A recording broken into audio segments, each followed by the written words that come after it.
In this video, I will reveal Penn & Teller's credit card to impossible location trick on Jimmy Fallon's show. Here's a quick recap of what happened.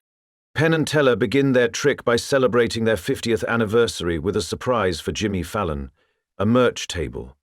Jimmy selects a magic kit and hands his real credit card to Penn, which Teller instantly vanishes. Penn then frames the stunt as a classic object to impossible location trick and invites Jimmy to check his bag, but there's no card, only an empty water bottle. Penn jokes that if the water bottle, which is trash, is in the bag, then that must mean the credit card is in the trash. They then reveal a large, locked trash can, wrapped in chains, and ask Jimmy to dig through it. Inside he finds a smaller chained bin, which also turns out to be empty. The pattern repeats one more time. Jimmy opens the final can to uncover a sealed hamburger container. Inside, perched on top of burger remnants, is his credit card. The first thing that often comes to mind with tricks involving cards is the use of duplicates. That would certainly make the trick easier to perform, but in this case, it would also be pointless. The only reason this method is worth figuring out is because it was done without duplicates, which makes what Penn & Teller pulled off even more impressive. First off, the card vanish was pretty straightforward. Teller holds confetti in his left hand, performs a retention palm with his right hand, and then discreetly drops it into his right pocket. But the real question is, when and how does he load the burger with the credit card? The answer to when is right after the lid is taken off the trash can. Teller's hand immediately goes into his right pocket to retrieve the card. You can see him holding the credit card here, as he reaches behind the paper bag. Although it may look like he's reaching inside the bag, it's actually just acting as cover for whatever's behind it. If you go a little further in the video, you'll see that the paper bag Teller reaches behind actually only contains a tin foil plate, nothing else. Shortly after, he tosses the paper bag aside, and that's when we get our first glimpse of the special device he uses to transfer the credit card into the burger. Although they tried to obscure it with a label, but it's still partially visible, the label appears to have been torn off and didn't do a great job of covering it completely. In these few frames, we get about 60 to 70% visibility of the utility device. What stands out immediately are two fork-like tips at the end, along with a thin rectangular mechanism that serves as a passageway for the credit card. Here is how the device looks if we remodel it to get a better understanding. This enclosed pathway ensures the card does not fall elsewhere and always lands straight inside the target object, which is the burger.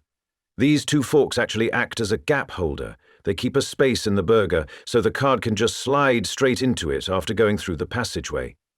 And when this device is pulled out, the card doesn't get pulled out along with it. Instead, the sandwich closes on itself, sandwiching the credit card alongside the other ingredients. Although we understand how the device functions, it still doesn't explain how it managed to pass through the lids of the two trash cans. If you examine both trash cans closely, there's no visible slit or opening that would allow a device of that thickness to pass through. And this isn't a case of visual camouflage. The cans aren't painted black or textured in a way that could hide a slit. They look like ordinary metal trash cans, and any such opening should have been clearly visible. But there are two small details that give away how Penn & Teller actually gained access to the burger inside the third trash can. The first clue is in how the chains are wrapped around the can. When Jimmy unlocks them, you'll notice the chains are actually quite loose and the lid isn't perfectly seated. If you rewind to the moment when he first pulls out the trash can, you'll see the lid is sitting at an angle, and the side that's lifted is the one closest to Teller. This same detail can be seen with the can inside, which has an odd dent near the lip. And once again, the lid isn't properly seated. It's lifted slightly on one side. So the slight opening allowed the device to go at an angle right through both the trash cans, reach the burger, and allow the card to slide straight into it. But I still haven't answered one thing. That burger wasn't just sitting out there openly in the third trash can. In fact, it was inside a cardboard box with an elastic band on it. Well, just by examining the cardboard box, you'll spot two things. The first is the elastic band isn't wrapped around both sides, as in completely sealing it. In fact, it's only on one side, allowing the card to slide through this section over here. Secondly, when the box is open, you can see this side of the box has its lower tabs torn. And it's exactly on that side where we see the credit card inserted into the burger. Which means the setup required the device to first contact the burger to fit inside it. Then the cardboard box was placed on top of it, making sure its tabs were torn, and it had an elastic band on it.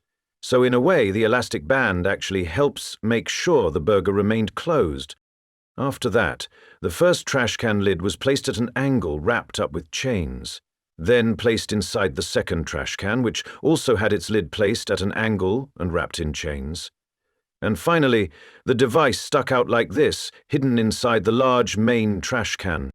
Once the burger is loaded with the card, teller pulls the device out in one swift move, and just like that, both trash cans close, with the help of those very chains that helped it align back just enough so it doesn't ruin the trick. Behind this mask, only the truth remains till we meet again.